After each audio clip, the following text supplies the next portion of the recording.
Embu tupe picha halisi. Kwa nini Israeli wanakuwa wanaicommand Marekani iweze kuingia moja kwa moja kwenye mzozo huu, kwenye vita ya moja kwa moja? Tupe picha hapo halisi. Na kwa nini Marekani wanafianta? Tunasema lugha ya kufianta. Marekani kwa wao, ukiangalia kwa mfano sasa hivi walikuwa na mazungumzo nchini kuna mazungumzo wanayofanya na Iran kabla hivi vita vijaanza juzi hapa mashambulio. Bado walikuwa wanazungumza na nchi ya Iran kuhusu kuacha matumizi ya kudevelop silaha zile za nuclear ambazo wanazitengeneza nchi ya Iran. Kwa hiyo bado kwenye mazungumzo ya nuclear, lakini bado kuna swala la nani imeshambulia. Kwa hiyo tunasema Marekani yeye kwa upande wake anamtumia Israel. Tunasema tokea zamani kwamba pale nchi ya Israel wamemweka nchi mbalimbali. Pale katikati wamemrudisha nchi kama Marekani na Uingereza ndio wamesaidiana kutengeneza ile taifa la Israel. Na wamelitengeneza ile taifa, inawezekana kwa upande mbili, tafsiri upande mbili. Upande wa kwanza ni kwa maslahi yao. Kwa sababu unaona jinsi ambavyo Marekani haitaki Iran awe na silaha za nuclear. Lakini yeye anazo. Kwa maana yake hataki Iran awe na silaha za nuclear. Silaha za nuclear hataki. Ili kwamba Iran asiwe na silaha za nuclear, anafanyaje? Maana yake ni kwamba lazima amtumie Israel. Kwa ndo unamwona jinsi ambavyo Marekani anamsupport Israel aweze kusaidia kufanya nini? Kushambulia sehemu za Iran ambazo zinatengeneza uranium. Kwa vita vikubwa vilivyopo kati ya Marekani, ni vita kwanza ni kati ya Marekani na Iran kuhusu swala la nuclear. Sasa Israel yuko pale pia, Iran ana develop zile silaha mara zote, amekuwa akitamka kwamba yeye kuna siku atakuja kuiangamiza Israel, kwa sababu amekuwa akizungumza hivyo. Amezungumza hivyo muda mrefu. Kwa maana yake unaona kuna mambo mawili. Israel ana faida, naye ana hisa kwenye hivyo vita. Marekani ana hisa. Marekani hataki atokeze taifa lingine lenye nguvu ya nuclear. Nchi kama Iran ikiwa na silaha za nuclear, maslahi yake mengi katika Mashariki ya Kati yatakuwa hatarini. Kwa hiyo maana yake Israel kwa upande wake yeye anaona nini? Iran ana develop silaha za nuclear kwa ajili ya kumwangamiza taifa lake, kumpoteza. Kwa hiyo kuna Marekani maslahi yake ni swala la kulinda maslahi yake na kuhakikisha kwamba Iran haitaki kuwa na silaha za nuclear ili ibaki kuwa nini? Tegemezi kwa nchi ya Marekani kama ilivyokuwa nchi zingine za Uarabu, kama nchi ya Qatar, kama Saudi Arabia, kama wapi zile nchi zingine zote ambazo zinamtegemea Marekani kwa ulinzi. Marekani anauza silaha nyingi sana nchi za zile za Uarabuni. Kwa anataka nchi ya Iran na ukubwa wake ule ulivyokuepo itegemee nini? Marekani kwenye masuala ya silaha. Sasa ni vita ya kibiashara. Ni vita ya kibiashara ambavyo Marekani anajaribu kutengeneza kwamba huyu jamaa kwa nini aweze kuwa na uwezo wa kutengeneza silaha za nuclear? Kwa nini atengeneze silaha zake mwenyewe? Maana yake akitengeneza silaha ataanza kuwa huru. Akishaanza kuwa huru kwenye biashara na kwa sio haijakaa vizuri, na pia akishakuwa huru pale nchi ya Iran ikishakuwa na uhuru wa kutengeneza silaha zake, silaha kubwa zaidi, maana yake itawashtua nini? Nchi zile za Uarabuni zingine, kwa mfano kama Saudi Arabia, Qatar, wapi falme za Kiarabu zile Iran itakuwa inawaambia nyinyi, unaona sisi tunatengeneza za kwenu, nyinyi mnategemea huko.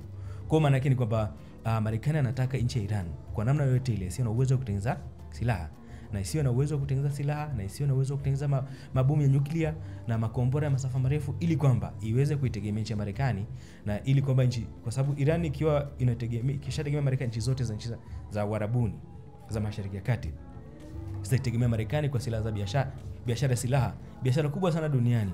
Kwa hiyo vita, Marekani ana maslahi yake makubwa kwenye vile vita.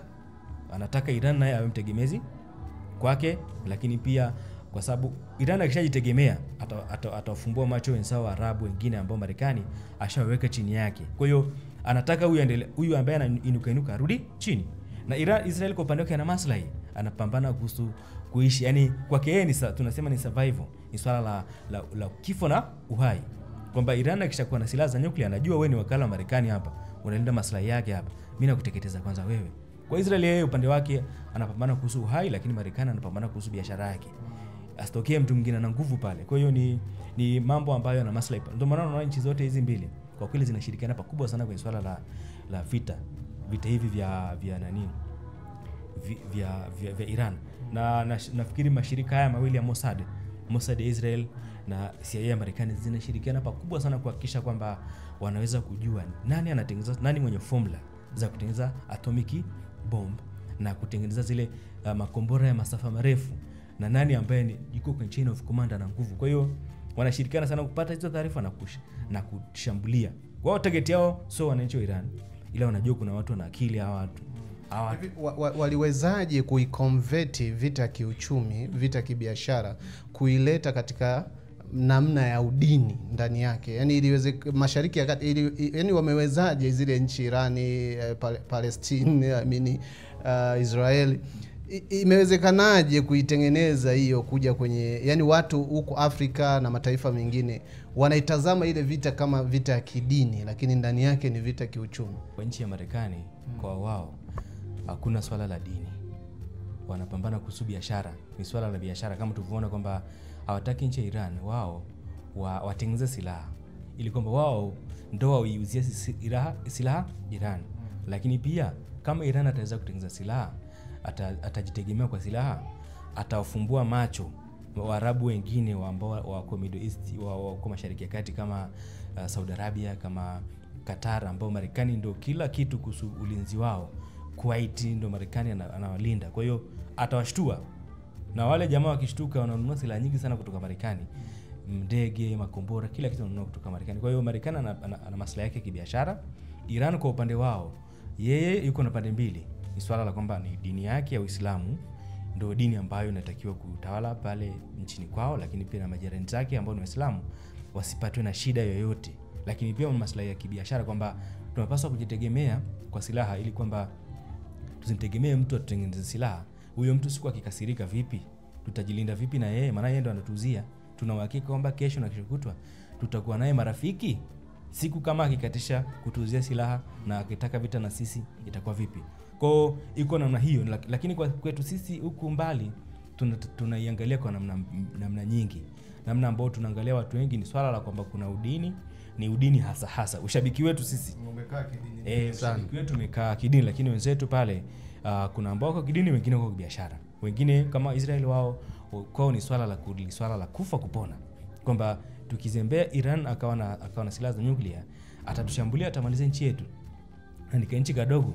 Kama silaha za nyuklia zikipenya kwenye ile ardhi, ikiwa haiwezekani kuishi kwenye ile ardhi, itawataenda wapi wao? Kwa Israel ni swala la kuishi. Lakini kwa Marekani ni swala la biashara. Kwa kila mtu anaingiza maslahi yake kwa mtu mwingine. Kama Marekani unaona anamwambia wewe Israel, si unaona jamaa anataka atengeneze silaha kali akumalize. Kwa hiyo sasa sisi tunakupa silaha. Kama tumeona zile ndege, zile fighter jets ambazo zinazunguka kwenye anga la Iran. Zinazunguka kwenye anga la Iran. Huwezi fikiri kama ndege inazunguka kwenye anga la nchi nyingine. Kwa anampa zile silaha, makombora, taarifa, kila kitu anampa ili kwamba aweze kusaidia kufanya Iran sio na zile silaha kali ambazo zinaweza kutengeneza zikamfanya awe huru. Kwa kila mtu ana maslahi yake. Kwa maslahi yanavyoingiliana ndio pale sasa ushirikiano unapoingiliana pia. Iran na Israel na Marekani, ushirikiano unakuwa mkubwa kwamba tuna adui mmoja. Huyu anasema kuhusu biashara, huyu anasema kuhusu salama. Lakini Marekani pia kuna namna pia usalama na uangalie, kwa sababu ukiangalia ana base zake, military base katika Mashariki ya Kati yote, Iraq, wapi. Kwa hiyo kama Iran atakuwa na uwezo wa kuwa na silaha kali na ngumu, anaweza kushambulia majeshi yake. Kwa hiyo iko kwa namna hiyo. Lakini sisi kwetu tunaona swala la dini. Tunaona kwamba Mwisraeli ni muasisi wa dini yetu, labda ya Ukristo, labda ya Uislamu upande fulani. Iran anatetea Uislamu. Kwa sisi tunaona kwa namna hiyo, lakini wenzetu hawaoni kwa namna hiyo wengine. Kwa hiyo ndio intelligence ambao walijaribu kuiconvert na watu hiyo ni intelligence nyingine ya hali ya juu, kuweza akili za watu kuzibadilisha. Unajua silaha kubwa ya binadamu ni akili. So ni silaha kubwa mno. Kwa ukifanikiwa ile silaha yake kuibadilisha mwelekeo au mtazamo au target, umefanikiwa pakubwa. Kwa mfano kama sisi tunaona ni swala la dini, maana yake utakuwa ni kipofu miaka yote, hautaelewa nini unapigania. Utamtetea Israel, utamtetea Iran, wewe unaona dini. Lakini wenzako hawaoni hicho kitu. They don't see that. Kwa wao swala la kuua, imagine kwenye Biblia au kwenye Qur'ani hairuhusiwi kuua. Wao wanaua. Fikiria mtu anachukua silaha anaenda kumuua binadamu wenzake, ambayo kwenye Biblia ambayo tunasema hawa ndugu zetu ni waasisi wa dini yetu, hairuhusiwi kuua, lakini anachukua silaha anamuua mwenzake, anatengeneza silaha za kuua mwenzake. So wao tunaingiza udini kwenye kitu ambacho wenzetu hawakioni kama ni udini. Kwa hiyo iko kwa design hiyo mtangazaji wa Come TV Tanzania. Tumeona Mashariki ya Kati ni sehemu ambayo kila nchi inaitazama, yani ni sehemu ambayo ni fursa kwa nchi zote, karibia zote duniani. So tumeona kidogo kuna baadhi ya nchi zimekoa kama China, Urusi, Russia, tumeona kwa kiduku kule, na baadhi ya nchi kama Uturuki. Vipi maslahi ya hao watu kwenye Mashariki ya Kati, na wao wana mchango gani kwenye hii vita ambayo inaendelea sasa hivi? Tunaweza tukasema vita. Maslahi kwa nchi za, kwa mfano Urusi inaweza ikawa na maslahi ya moja kwa moja au si na maslahi kwa moja kwa moja.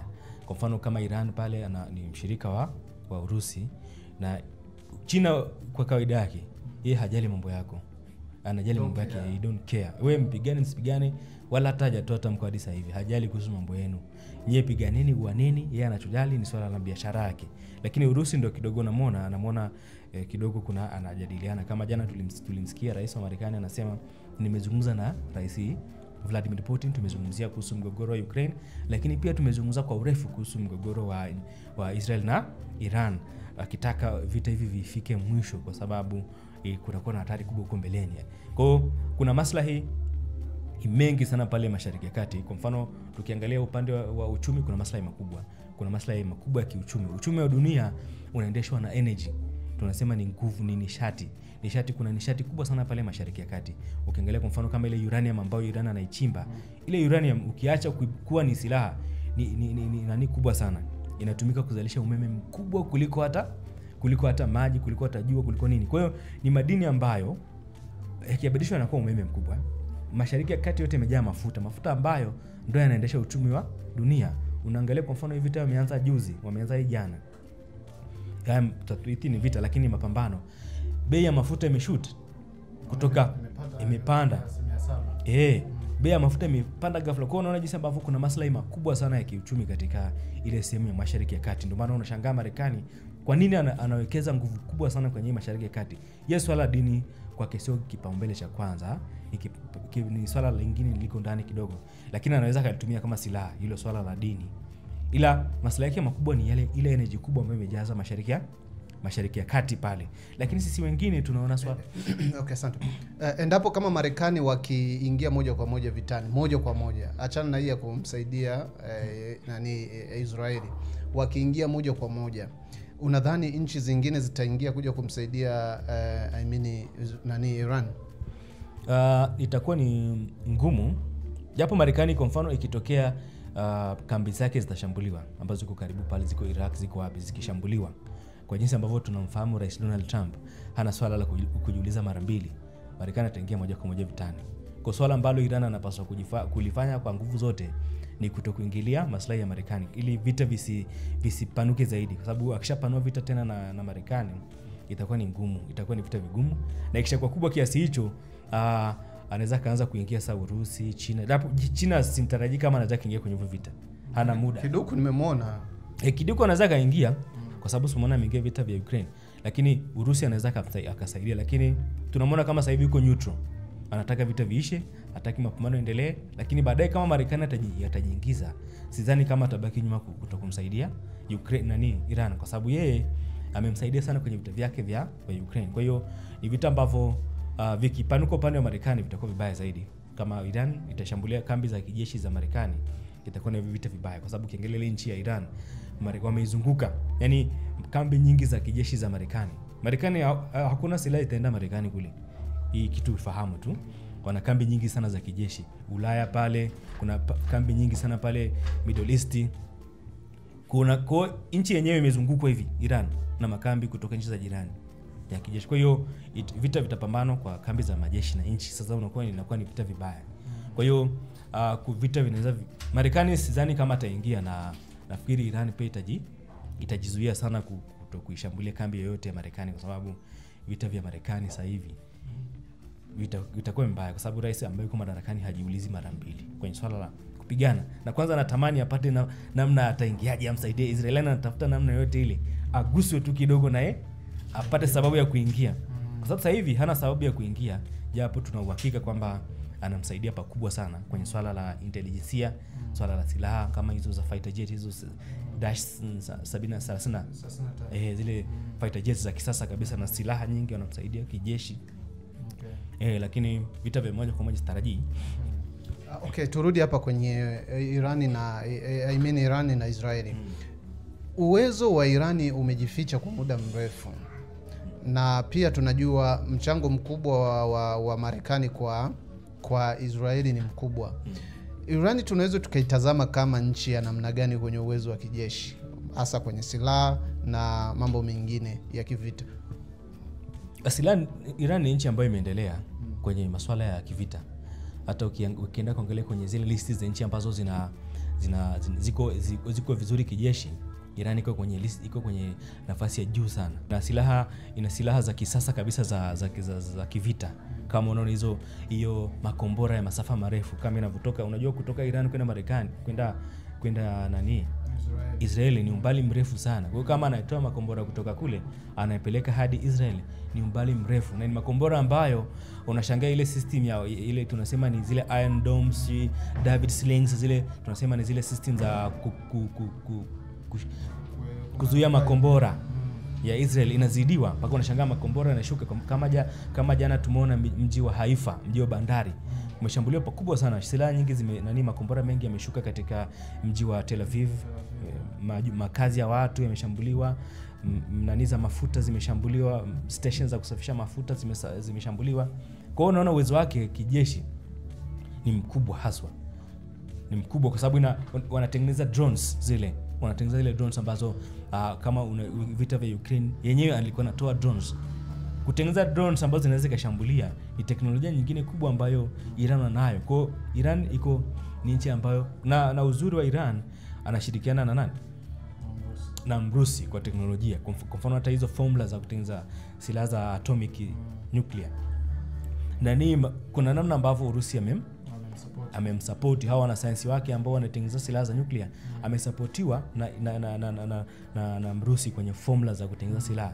Lakini pia usichukulie poa nchi ya Iran ina historia kubwa sana. Ni nchi ambayo zamani kwenye historia inaitwa dola ya Uajemi, inaitwa Persian Empire. Ilikuwa dola kubwa sana zamani. Kwa hiyo ni nchi ambayo ilishakuwa imeendelea tokea zamani, hata Marekani yenyewe hajawa mkubwa hivi. Hiyo Uajemi ilishakuwepo na ni dola ambayo ilishakuwa kubwa. Kwa ni nchi ambayo huwezi kufikiri labda imeanza juzi kama nchi zingine. Ni nchi ya muda mrefu sana, ni nchi ambayo ishatawala Mashariki ya Kati na saa nyingine hata dunia kwa nguvu zake. Inaitwa Persian Empire au dola ya Uajemi, ishatawala. Kwa hiyo mwaka 1979 ilipofanyika mapinduzi ya kijeshi ya Iran, ndo speed ya kuendelea imekuwa kubwa zaidi. Imeendelea sana kwenye teknolojia na wenyewe ina ujasusi wao, wanapeleka majasusi China, wanapeleka majasusi Rusia kule wakatafute data namna ya kutengeneza silaha ili waweze kujilinda, namna ya kutengeneza magari. Kuna magari wanatengeneza pia siku hizi, japo Marekani kwenye soko la dunia magari hayauzwi kwenye nchi yao, lakini wao wanatengeneza magari yao, vifaru vyao wanatengeneza, vitu vingi wanavitengenezea wao wenyewe, kwa sababu hawategemei kuuziwa na mtu yoyote. Wameshawekewa vikwazo sehemu nyingi duniani. Na unafahamu muuzaji mkubwa wa silaha duniani ni Marekani. Marekani hamuuzii.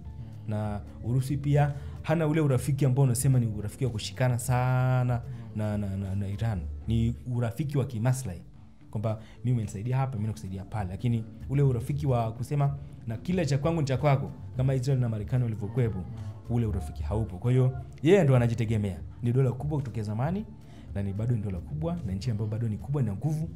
Kwa hiyo sio nchi ya kupeza hata kidogo.